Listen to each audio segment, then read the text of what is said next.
Turning now to the Ukraine crisis. First, it was Switchblade drones, then Patriot missiles, M1 Abrams tanks, and F-16s, and now it's cluster bombs. These are all American weapon systems that the U.S. didn't want to send to Ukraine at first, but now all of those weapon systems are getting the green light to deploy against the Russian invaders of Ukraine. The U.S. now wading deeper and deeper into this war.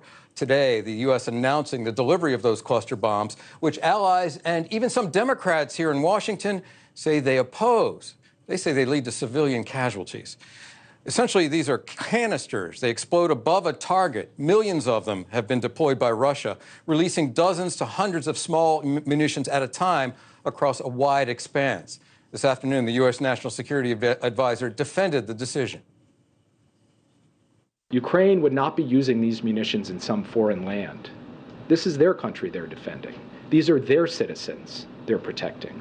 And they are motivated to use any weapon system they have in a way that minimizes risks to those citizens. Okay, panel. I mean, the argument all along is we didn't want to send these advanced weapon systems to Ukraine. I mean, we've seen it happen elsewhere. Ukraine isn't Afghanistan, but those weapons have been turned against the United States in subsequent decades later. So is there a danger here with these incredibly lethal weapon systems, F-16s, M1 Abrams tanks, Patriot missiles, that the U.S. is getting too far in?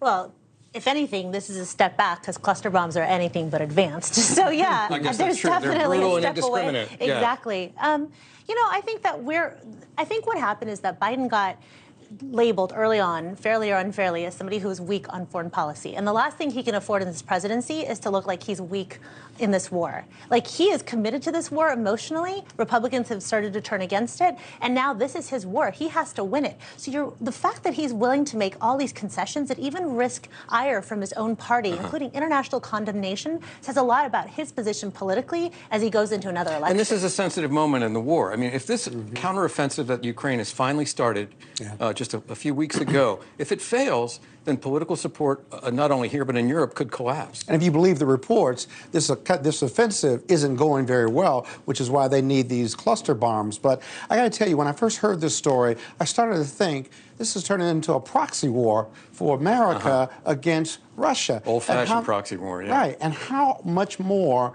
can we supply to Ukraine before Russia reaches out to its friends and says, I need your help too, China and Venezuela or others? Well, I mean, I think they've already done that. Well, they may have done it, but nobody else on Russia's support system or friendly countries have gotten involved. And then remember, NATO is out there. Ukraine is asked to be admitted to NATO. How do we admit Ukraine that's in the middle of the war with Russia, given the rules of engagement by NATO? If you bring in Ukraine, does that mean the other countries do more than just give weapons to Ukraine? Bill, really complicated. Yeah, Bill, it's all about holding the line as long as possible, it would seem, as this war wears on. Yeah, and I think a lot of people do view the Ukraine war almost as something that is related to China and Taiwan. And so how the United States responds with respect to Ukraine really telegraphs what we're going to do in Taiwan if the Chinese make a move on that small island. Don't forget, that's where all the computer chips are made. And so there's a lot of different chess pieces that are moving around this board that make it pretty complicated.